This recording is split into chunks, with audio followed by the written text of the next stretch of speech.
I saw all these agents and they would like be going into their late 70s, still running around selling real estate. And I'm like, they can't stop. If they stop, their business stops. And I think it's really fun doing real estate and working with investors. But at some point, I want to like slow down and enjoy life. So I was like, I need to put my money somewhere and grow it and have a backup plan. And so right out of the gate, I was thinking, what can I invest in? And real estate's so tangible. It's right there. It's not like the stocks that go up and down. It's a tangible, valuable asset. If you're an active real estate investor and you're looking to do larger deals, you're in the right place. We are going to go and take the conceptual type of stuff that you listen to from other real estate podcasts and bring it down to the tactical, the nitty gritty, the actual actionable types of things that other real estate investors that went big did to grow their own real estate empire. You're listening to the Go Big Live podcast. I'm your host, Matt Drouin. What is up, everyone? Welcome to the Go Big Live Real Estate Investors podcast. I'm your host, Matt Drouin. I have a very special guest on with me today, Miss Jenny Lynn Perron. And Jenny has been a real estate professional for over 12 years, started in residential, graduated into commercial. Today, we're actually going to go into a little bit of different spin this month, because we've been talking to a lot of our guests that have bought, a 500 unit monster apartment deal and all that stuff.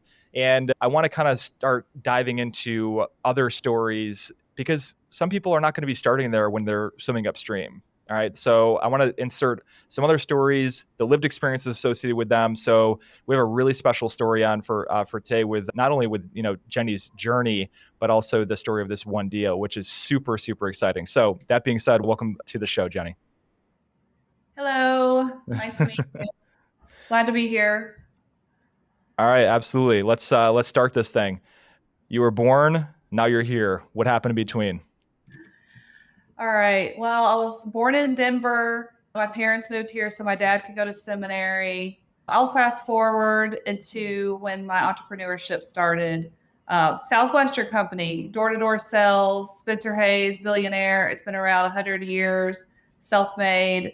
They recruited me to sell books door-to-door when I was 18. That changed my life because I realized that you could work for yourself off straight commissions. You could create something. I learned psychology about people, how they responded the exact same on every door. Like, it literally changed my whole world. From there, I became an entrepreneur. I opened a boutique when I was like 19. And then in my early 20s, I moved to Nashville and opened a restaurant that Taylor Swift visited often. I have lots of pictures with her. And I was very young. People would come in and say, like, what do you want to do when you get older? And I looked very young and I'd say, well, own a restaurant. It was awesome. I was there in Nashville for 8 years. Then I got pregnant and my husband died of cancer. So I packed up shop, moved back with my parents in Kentucky. Kind of like my whole world crumbled, because I was like, everybody knew me in Nashville. I was like Mrs. Nashville, like owner of a restaurant. Like, Taylor Swift would call me and say, hey, Jenny, can I come in after? Like, people would like let me sit at the best seats in, their restaurant. And then all of a sudden my whole world just fell apart.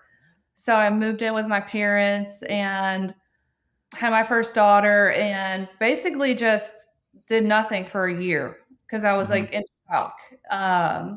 And then this guy started recruiting me to be in real estate because I had my applications out places. And I was like, I don't really like realtors. Like, they don't answer the phone. They don't call people back. Like, I feel like they're just really not my people. And he wouldn't leave me alone. He's like, I'll pay for you to get your license if you'll just do it. I'm like, fine, whatever, And then it turned out that this girl walked in to collect her $15,000 check. And I'm like, what? That was it for me. I took off. And it wasn't long before the houses started boring me. Everybody wanted the same cookie cutter house. The women were dramatic. Like, everything was your fault. Like, if the fireplace didn't turn on correctly a year later, they're mad at you. So I drifted into small businesses and investing, and it all started with a Craigslist ad about multifamily. Somebody asked me about it. I sold a big multifamily, and boom, that was it for me. I became the multifamily queen. was a $50,000 commission. I realized what was out there with multifamily, and that was it. So I took off. Excellent. And then Jenny, during this process, you had been investing in real estate yourself, fix and flips, and also short-term rentals and that sort of thing. Not a lot of agents, commercial brokers included, invest in real estate. So like, what was the kind of seminal moment that led you to thinking of this crazy idea that no other realtors really do? Yeah, I mean, I had a couple. First of all, there were no really females in Lexington, Kentucky that were in commercial. Mhm. And multiple people had told me, don't try, don't go there. You got lucky on the one apartment complex. Like, it's a men's game. Like, in Kentucky, it's a man's world. Like, stay out of it. So I Mhm. broke that. It took me a while to get through to everybody on that. But on investing, I never really wanted to be, I'm going to turn my phone off. I never really wanted to be the realtor for life. I saw all these agents and they would like be going into their late 70s still running around selling real estate. And I'm like, they can't stop. If they Mhm. stop, their business stops. And I think it's really fun doing real estate and working with investors, but at some point I want to like slow down and enjoy life. So I was like, I need to put my money somewhere and grow it and have a backup plan. And so right out of the gate, I was thinking, what can I invest in? And real estate's so tangible. It's right there. It's not like the stocks that go up and down. It's a tangible, valuable asset. And then business. So I was like, I'm going to do what I can to invest my money and not be that agent that's like, 40 years later, like, oh, I'm still here doing the exact same thing. So Mhm. that's what, right out of the gate, that's what I was thinking. Yeah, I have a story that I've told before that really, really resonated with me in our MLS, because I'm a former residential real estate agent. So in our MLS, whenever there was a realtor that died, they'd have an in memoriam and their name and all that stuff. And I remember I'd see these in memoriams of this lady that passed away, and I saw her 2 weeks prior to that climbing over a snowbank, putting an open house sign in. So definitely with entrepreneurism and self-employment, it gets this really sex appeal to it. But really a lot of small businesses, like they don't own a business, they own a job. And that's exactly what you are when you're, a lot of times in residential or commercial brokerage, you're trading your time for dollars. You're trying to get, pay as little self-employment tax and income tax along the way. So that influences your take on Social Security when you're supposed to retire. So yeah, no, that's like a incredible aha moment that not a lot of people see in terms of like seeing several decades ahead of time in terms of where they're going. So I do want to go back a little bit because I had a similar, I've had loss in my life, lost both my parents in my 20s after my father unexpectedly died of a heart attack in his sleep. My stepmother, who was like the only surviving parent in my life, had a massive stroke 5 months later. And she basically has never been the same since. How did you get out of that funk? Like what kind of pulled you out of that after your husband passed? Because that had to be absolutely devastating. Yeah, I mean, when you go from like kind of the top of the mountain to the bottom, because I didn't sell my restaurant. He had put in a lot of money into that restaurant. I just kind of didn't have anything. I went from having everything to having nothing, is kind of how it felt. And then go from living in this fancy house in Brentwood, Tennessee, and being a business owner that everybody knows to literally living with your parents in a two stoplight town in Kentucky with a baby. Mm-hmm. And for a while there, I was like, just going to be on food stamps and die. I don't know what I'm going to do. But I had so much experience from selling bookstore to door. I worked at Tom James Company while I was getting the restaurant open, selling custom clothes for straight commission. I had so much people experience. And then Tom James, you have to cold call 6 hours a day. Mm-hmm. So I had so much learning. Those cold calls literally changed my life. Like learning how to cold call has made me thousands and thousands and thousands, hundreds of thousands of dollars, hundreds Mm-hmm. of thousands. Like one cold call has led to multiple transactions.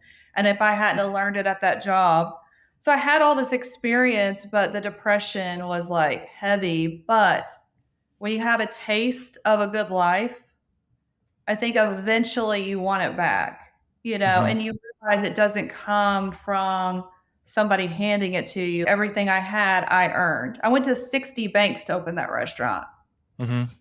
So I knew that when you have a taste of a nice house, a Mercedes convertible, and all these things, and shopping, and like several celebrities knowing you to nothing at all, but public town, eventually you're like, all right, I want some of my old life back. And the only way I'm going to get it is to get out of bed. And what Spencer Hayes' business partner always said was like, you just get up, you dress up, and you show up no matter how you feel. It doesn't matter how you feel, because your body will force yourself into a new action. If you feel like total crap and then you dress up and you just go to work, or you just knock on that door, like here's another door. I don't want to knock on the door. I'm alone in another town. I'm 18. I want to sell books this summer. I want to go party. I'm just going to knock on the next door. I'm just going to knock on the. So that's how I started feeling, was like, I just have to do something. I just have to do something. So I started putting my applications out about 7 months in, and no one would hire me because everything I had was straight commission. Tom James is straight commission. So owning a restaurant, like, hey, I owned a restaurant. Can I work at your store for $12 an hour? And they're like, no.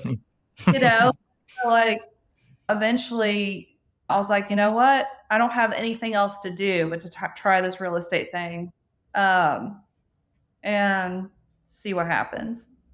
So when I started realizing that, when I saw that girl's big check come in, she came in to pick it up, I was like, oh my God, I can change my life and my daughter's life, and I can create this world again. It's just going to take some time. And I knew it was going to take time. I wasn't like, oh, next year I'm going to be so.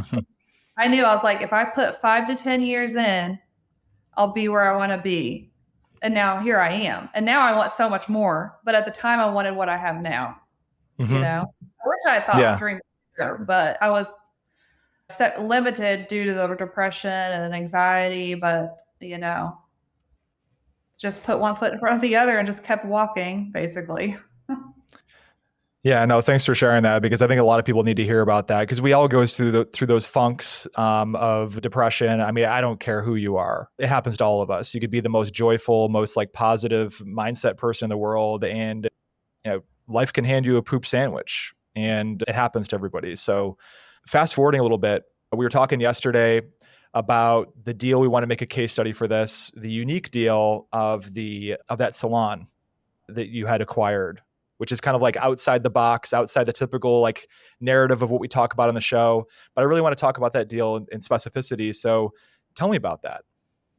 Yeah, I was actually working with an investor who I'd cold called, and now he does like 7 flips a year. I sell all of his flips, and we were working on a project in a large building. He used to flip these condos that he would get around $50,000, and I would sell them for like 150, 170. And he would renovate them, buy them, I would sell them, and it was like that. Well, there's a bottom unit where it's all commercial at the bottom of that building. And someone had approached him in the building while he was working and said, would you want to buy the salon downstairs?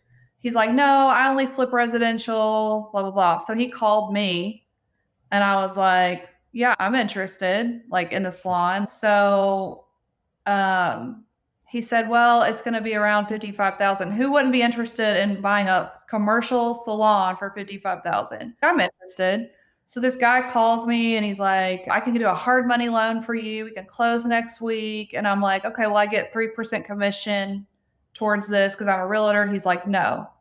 So I'm like, whatever, I'll do it. That's so cheap, you know? So I went home and I Googled the address, and it was on the MLS. So it wasn't even like this off-market property, and it had been on the MLS for over a year. It was like a year and a half. And I was like, so I don't need a hard money loan, and I can get 3% commission. So I wrote a contract up for $68,000 because I didn't want this wholesaler guy to outbid me that was trying to sell me a property on the MLS. And they accepted, and they're like, thank you so much for not, you know, offering 56,000. They're like appreciative. And then the owner did my hair, and I did light renovations to it. I like painted the walls. I put an extra, you know, new door on and stuff like that. I just did light renovations, and then found a tenant about 4 or 5 months later to pay $1,400 a month. My mortgage was $350. And so Mm-hmm. pretty good profit. She paid for everything else. And I put in the lease that she pays for maintenance, which is the best thing you can ever put in the lease because these people will drive you crazy. And then every time she'd call me, I'd like for anything, I'd be like, well, it's in the lease that you fix it. So I never fixed anything. She fixed it. And then real estate's been slow because the interest rates. So I basically went to the same tenant because nobody wants to buy property for 200,000 that makes 1,400 a month. So Mm-hmm. obviously it's not going to work to sell it like that. So Mm-hmm. I went to her and I was like, "Do you want to buy the salon?" And she was like, "Yeah." So I sold it, and I wouldn't have made six figures or more, but because the market was slow is why I sold it. It's close to downtown Lexington. It's a great area. But I've actually bought several of my flips and properties and rentals from the MLS for things that have just been sitting. I Mm-hmm. think people, if you want to like, your thing is go big, right? Oh Right? yeah. So if you go big, why do you limit yourself? Why would you limit yourself to it has to be off market? Why? Literally, that is just such a limited thinking. If the numbers make sense and the property's in a good location and you can make money, why do these people call you and be like, it has to be off market? One guy Mm-hmm. texted me that it has to be off market up to 5 million. And I said, all right, so if I can get you an apartment complex for 30,000 a door, but it's on market, you don't want it, right? And he's like, right. And I was like, literally, like, what are you thinking? It's just such a, I feel like it's so close minded. Off market's great. I'm selling one now, but if it's on market and it's gone stale or it's expired, I pull the expireds. Those people will give you a deal. You know what I mean? The salon was listed at 130. I got it for 68. Mm-hmm. Yeah, So no, 100. I completely agree with you there. I mean, I've bought properties on market, I bought properties off market. And if you're like limiting yourself to it, you're pigeonholing yourself. And even some of the people that are in my mentorship program have bought properties on the market that have been on the market for 2 years. All right. yeah, And not many people talk about this, but I've already like the holy grail of investing in real estate is finding motivated sellers. Motivated sellers are ones that will want to get broad market exposure, hire a broker to market and sell that property. You know, not somebody who's owned a 20 unit apartment building for 20 years that owns it free and clear, and it could be 50% occupied and still breaking even, right? So backing up a little bit, this why do you suppose this thing didn't sell? Was it just overpriced, or what, or just people just were like afraid of it? Tell me about that in terms of like where, like how this opportunity kind of crystallized. honestly, I think most investors are laser focused on the types of properties they buy, and that's it. It's that inside thinking thing, like off market only, off market only. They're also like, I have clients that will only buy warehouses. I have clients that will only buy medical offices. I have clients that will only do this. And I think that the most investors are looking for multifamily or they're looking for some kind of retail that is triple net and it's seven cap and up, and they get so lasered in that they miss the filters for anything else, like anything else that exists. It's Mm-hmm. just like if they're focused on retail, that's what they want. If they're focused on gas stations, that's all they want. And you'll come and you'll say, "Hey, I have this like opportunity." For me, I was making like 13, 14,000 a year off the salon or more Mm-hmm. and made six figures. So you could go to them, but they don't want to hear it. Just like they don't want to hear if it's on market or off market. It's either off market or I don't want it. Mm-hmm. And I'm like, why? And they just can't answer you. They've got it's a stigma. And so it's just one of those things like no investor was like looking for a salon. In my Mm-hmm. mind, because I sell to billionaires, millionaires, new investors, startup investors. My clients are all over the United States, everywhere. I Mm-hmm. actually haven't met 60% of my clients face to face. It's just kind of like think outside the box, put yourself in a position where you say, as long as the numbers line up, it's in a good location. Let me look at it. Let me consider this. And for me, if it's commercial, it's in a good location and it's priced well, I'm going to jump all over that. Mm-hmm. You know, So Jenny, let me ask you this. Was this a condo in this building then, like a commercial condo or what? Yeah, it's a huge high rise. It's close to the UK football field and it's on the main road. It's got a pool, it's got gated entry, and it is the very last building in all of you like Lexington that's not like $400,000 for a studio. It's the Hmm. last building that hasn't been renovated that is slowly now like when I started in the building, they were going for 50,000 a door. Now we're selling them for 275. Like you can't Wow. get one under 250. They're all 250 to 275. But it's slowly being renovated. It's got gated entry, it's got a swimming pool, it's close to all the action. Century 21 just opened an office downstairs in one of the commercial spaces. There's a lawyer down there. So the bottom floor is all commercial. But when somebody said you can buy a commercial property under 100,000 in Lexington, close to the university, I'm like, I could use it for an office. I could lease it. You know what I was thinking is those event spaces that they just take a blank building, like a blank unit, and they put Hmm. nothing in it. They just make it look nice with a table and chairs and stuff.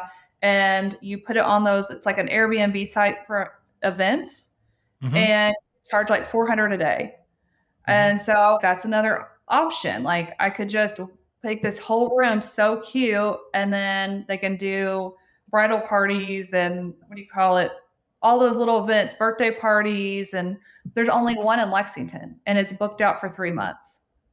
So Hmm. I mean, there's Yeah. so many things you could do with it. I could find, people to do hair in there. I could make a business out of it. I could do my real estate office out of it. I could lease it. I could sell it. But I was like, it's just too valuable to pass up, Yeah. And for somebody that didn't have $600,000 to go buy multifamily, I'm like, this is a way to start gradually building my income because of equity and everything else slowly to get to where my clients are. Hmm.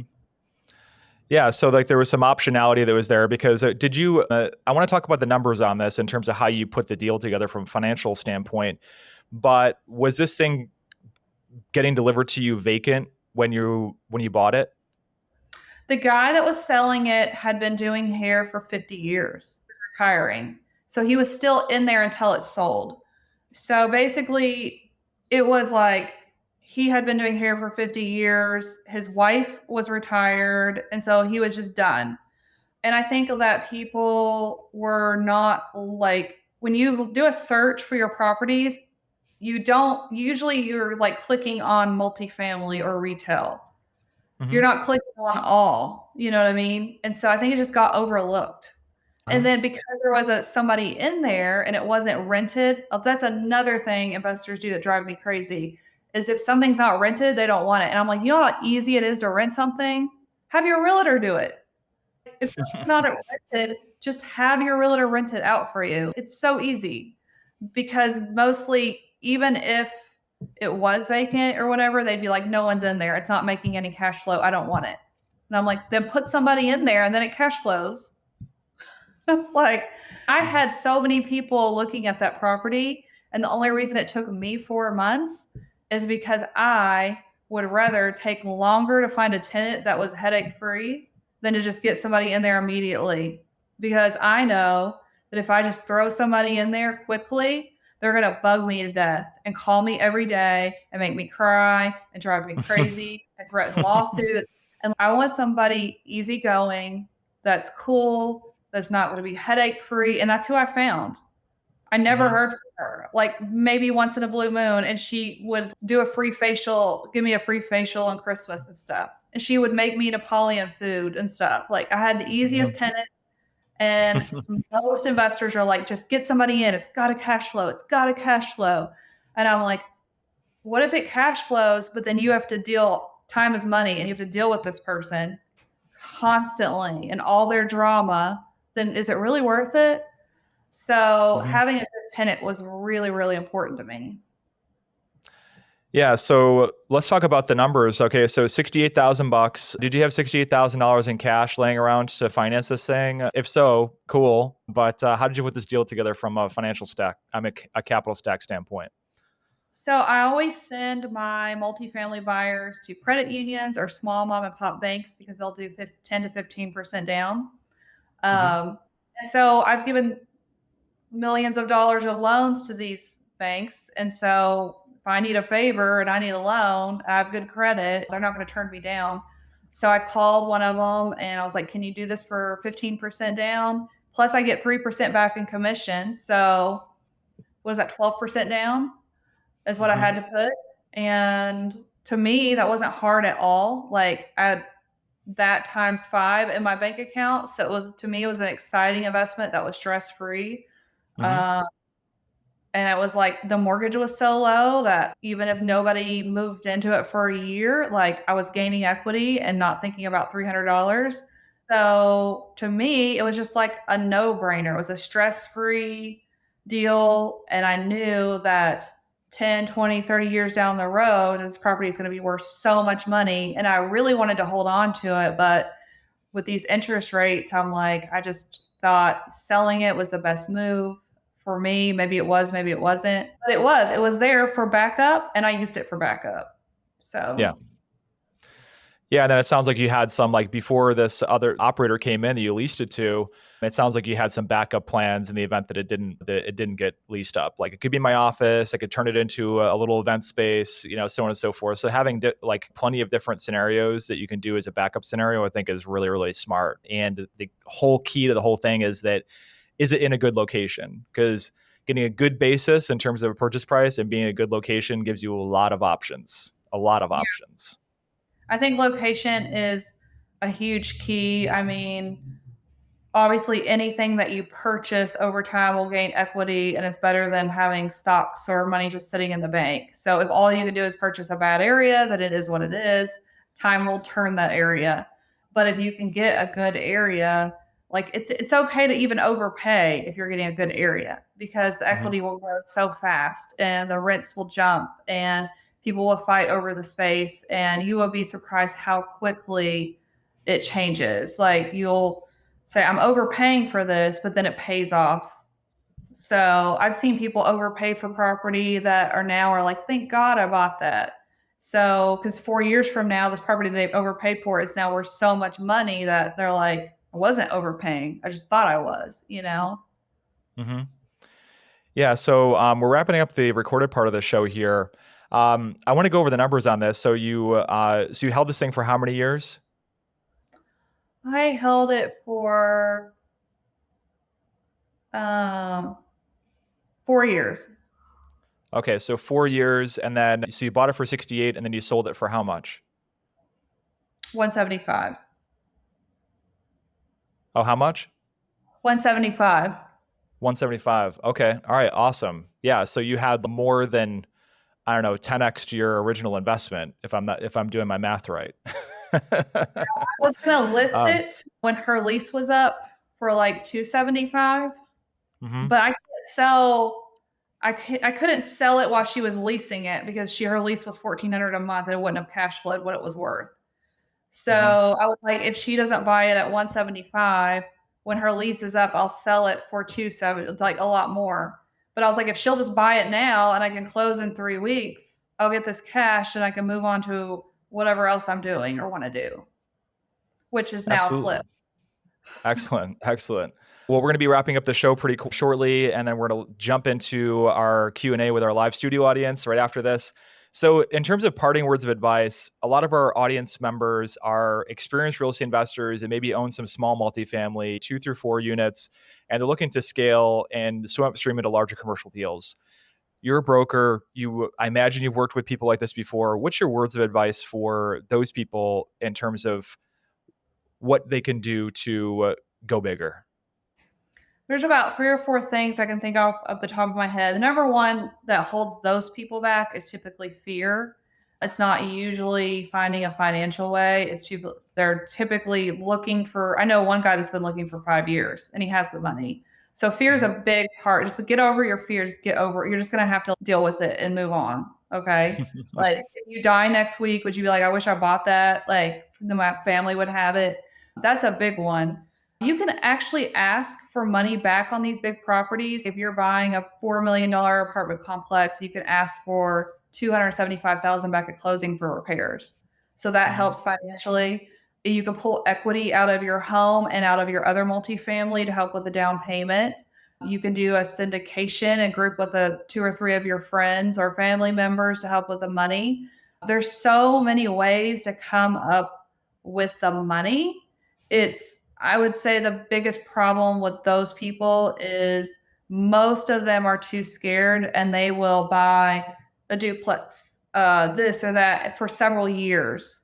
And before finally they'll get the courage. And by the time they get the courage, they're so mad at themselves for not doing it before. So that's what I've found with a lot of them. They're like, I just want to kind of get the experience and learn to manage them and learn to do this and learn how it goes. And the clients that I have that just go like head first, 100 miles per hour, that I've seen go from no units to 300 units. Mind blowing. I have one client that has over 300 units now and had none when I met him. And those are the people that are like, let's just do this. Let's go. Let's go. And I'm like, man, I need to be more like you. Yeah, no, that's awesome advice.